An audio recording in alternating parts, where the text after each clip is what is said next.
Hai, Assalamualaikum warahmatullahi wabarakatuh.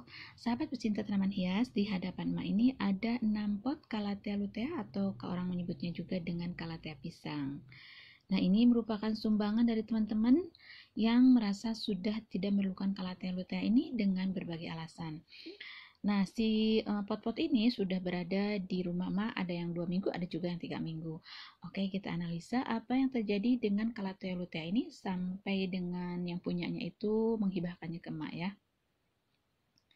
Ini yang pertama, dia itu waktu datang itu hanya tinggal bonggol kering ya. Ini dikasihnya itu ada 2 pot dengan yang sebelahnya. Nah, ini karena eh, berdasarkan info yang punyanya bahwa si apa namanya media tanamnya itu sudah oke sesuai dengan yang Mas sarankan dan sudah macek, memang tanahnya itu masih gembur, juga terlihat eh, ada media sekam gitu tanah, kemudian pupuk. Maka Mang ini nggak ganti media tanamnya, cukup Mas simpan di tempat yang semestinya, yaitu di tempat yang tidak kena matahari langsung, kemudian melakukan penyiraman 1 kali sehari. Jadi dia belum mendapatkan perlakuan istimewa ya, hanya ditempatkan sebagaimana mestinya. Kemudian kurang lebih seminggu ya dia tumbuh tunas, dan ini usianya sudah 2 minggu seperti itu ya, sudah tumbuh daun yang sehat. Nah, ini bedanya dengan yang pot tadi, ini sama, semuanya tuh sama, aslinya itu hanya tinggal bonggol kering. Nah, kemudian ini emak pertamanya itu selama eh, seminggu masih simpan di tempat yang panas ya, seminggu atau 2 minggu lah gitu. Nah, akibatnya apa? 2 daun yang pertama tumbuh itu dia ada bercak-bercak putih ya, itu kemungkinan karena kena matahari langsung. Kemudian setelah 2 minggu itu mak pindahin ke tempat semestinya, yaitu daerah teduh di bawah naungan, tetapi tetap dia dapat matahari secara tidak langsung. Maka daun yang baru tumbuh ini dapat sahabat lihat dia tumbuh subur tanpa bercak putih. Jadi itu yang bedain antara bercak putih dengan yang mulus itu karena ditempatkan pada tempat yang berbeda. Oke, lanjut. Nah, ini pot yang ketiga ya. Ini waktu dia datang itu daunnya tuh ada bercak-bercak kuning. Terus agak-agak sobek gitu. Nah, ini kemungkinan dia tempatkan sebelumnya itu di tempat yang panas ya. Nah, coba nah bisa sahabat lihat ya, ini ada bercak-bercak kuning seperti ini ya. Kemudian pertamanya itu di dalam daunnya, tengah daun, dan kemudian lama-lama maka pinggirnya itu akan mengering. Dan kalau dibiarkan lebih lama lagi di tempat panas, maka ujung-ujungnya itu biasanya akan sobek ya, kuningnya akan bertambah banyak, kemudian akan sobek. Jadi ini dari pertama datang belum diapa-apain juga, hanya ditempatkan di tempat semestinya, yaitu di tempat teduh, tempat yang terang tetapi tidak dapat sinar matahari langsung ya. Dan daun yang barunya itu sudah tidak ada bintik kuningnya lagi. Jadi ini masalahnya itu karena ditempatkan pada tempat yang tidak sesuai. Tetapi oke, kita lanjut dulu ya ke pot yang berikutnya. Nah, yang pot ini sama kasusnya dengan yang pot ketiga. Ini juga sama kasusnya dengan yang pot ketiga ya, yaitu terdapat bintik-bintik kuning. Nah, bedanya si pot 3 dengan pot 4 dan 6 ini, si pot 3 ini dia tumbuhnya kerdil. Daunnya lebih kecil dibandingkan dengan daun yang ada di pot 4 dan 5 tadi. Jadi ini analisa emak dari media tanamnya juga harus diganti. Jadi dia kemungkinan selain karena panas juga dia tidak mendapatkan media tanam yang baik atau tidak mendapatkan nutrisi yang baik sehingga tumbuhnya itu kerdil. Tidak sama dengan yang ada di pot 4 dan 6 tadi. Jadi banyak faktor ya.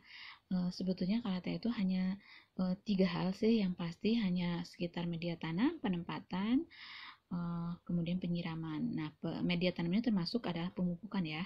Oke, kita lanjut ke pot yang keempat. Nah, ini daun barunya tampak besar dan sehat ya. Sedangkan daun yang lamanya, ini ada 3 daun lama, dia itu kelihatan kecil dan mengering. Nah, ini ada kering begini, sama ini juga ya.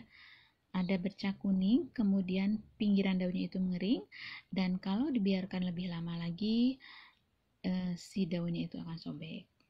Nah, ini sama belum mendapatkan perlakuan khusus selain dipindahkan ke tempat sebagaimana mestinya, yaitu tempat terang tetapi tidak mendapat matahari langsung.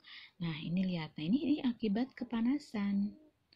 Nah, kenapa ini media tanamnya masih oke ya? Karena kenapa dikatakan oke? Karena dia bisa tumbuh dengan subur, daunnya itu besar, artinya dia mendapatkan nutrisi yang cukup. Hanya setelah dia tumbuh, mungkin penempatannya yang tidak sesuai. Jadi itu ya untuk analisa pot yang keempat ini. Nah, ini kan daunnya sudah tampak bagus ya, daunnya ukuran besar nih, daun barunya itu juga dia tampak mulus, berbeda dengan daun yang sebelumnya. Jadi masalahnya hanya sepele, masalahnya hanya di masalah penempatan saja. Nah, akibat dari sinar matahari ini selain akan mengering, kemudian sobek, lama-lama akan mati, juga bisa membuat tanaman itu menjadi kerdil ya, karena penempatan yang tidak tepat, selain karena media tanam tentunya ya, Mams.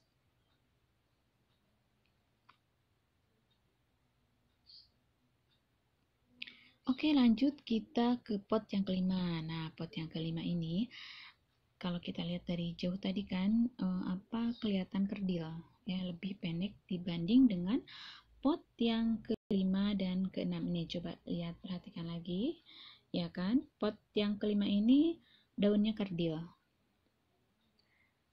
berbeda dengan pot yang keenam. Nah, ini daunnya gede banget ya, meskipun ini salah penanganan terakhirnya nih.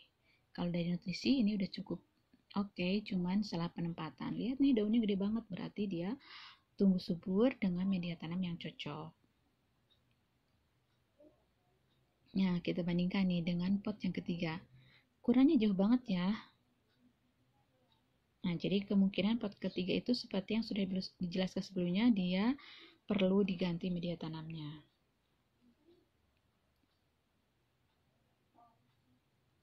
Daunnya gede banget ya, Mams. Nah, berarti analisa sama bahwa si pot yang keenam ini dia sudah cukup nutrisinya, kemudian sebelumnya dia ditempatkan yang sesuai sebelumnya. Jadi maksudnya sebelum dia mengering. Nah, sebelumnya itu dia tempatkan yang sesuai, kemudian dia tumbuh dengan subur, kemudian sama yang empuknya itu dipindahkan tempatnya karena merasa subur, dia tempatkan di tempat yang panas. Setelah daunnya besar, setelah dia tumbuh besar, nah akhirnya lama-lama daunnya itu akan mengering seperti ini. Padahal sebelumnya itu dia sudah mendapatkan nutrisi dan tempat yang sesuai. Ini juga sama ya, berarti datang belum diapa-apakan, hanya dipindahkan ke tempat yang teduh saja, tetapi tetap mendapatkan cahaya matahari. Nah, ini daun yang barunya kan tampak segar ya, mulus, dan dia juga ukurannya besar.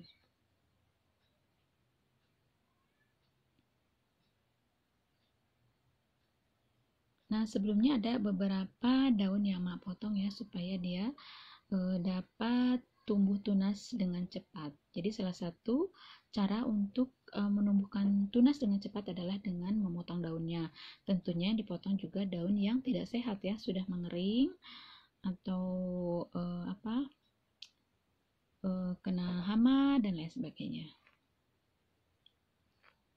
Nah, ini pot yang kelima ya, Mams. Ini hampir sama kasusnya, dia kepanasan ditimpan di tempat yang tidak sesuai.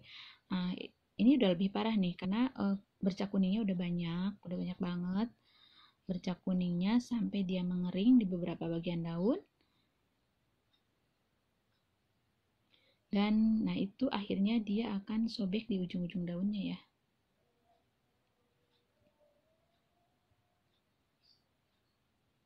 Ini ibarat manusia tuh udah sakit, nah ujung daunnya kan akan sobek. Jadi ini secara alami si daun Calatheluta ini, jika dia sudah bintik kuningnya kemudian kebanyakin, kemudian pinggirannya kering, dan lama kelamaan daunnya akan sobek.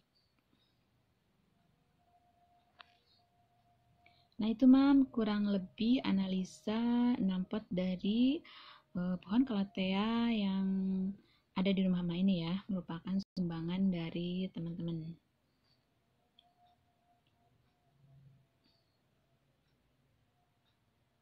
Nah untuk mengatasi hal ini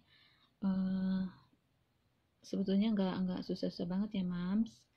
Kita hanya, kalau yang kurang subur berarti kita harus mengganti media tanamnya dengan media tanam yang cocok, yaitu dengan komposisi tanah, kemudian pupuk ini boleh pupuk kandang maupun pupuk kompos, kemudian dengan sekam mentah ya. Nah, perbandingannya adalah 1:1:1. Nah, setelah diganti media tanam, jangan lupa dia ditempatkan di tempat sesuai habitatnya, yaitu di tempat terang yang tidak mendapatkan matahari langsung. Jadi tidak boleh kena matahari langsung. Kemudian nanti pemupukannya diganti setiap 3 atau 6 bulan sekali. Biasanya sih mah kalau udah tanahnya agak menyusut, baru ditambahin dengan pupuk kandang atau pupuk kompos, kemudian diaduk-aduk lagi lah supaya tanahnya itu gembur. Jadi sebetulnya untuk merawat tanaman kalatea ini ya, terutama kalatea lutea itu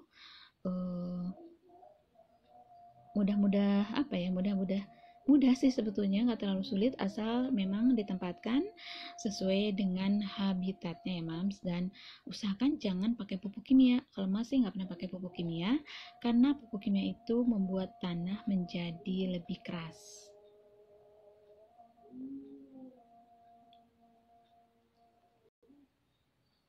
Nah itu ya Mams, kurang lebih analisa dari 6 jenis kalatea ini. Semoga bermanfaat.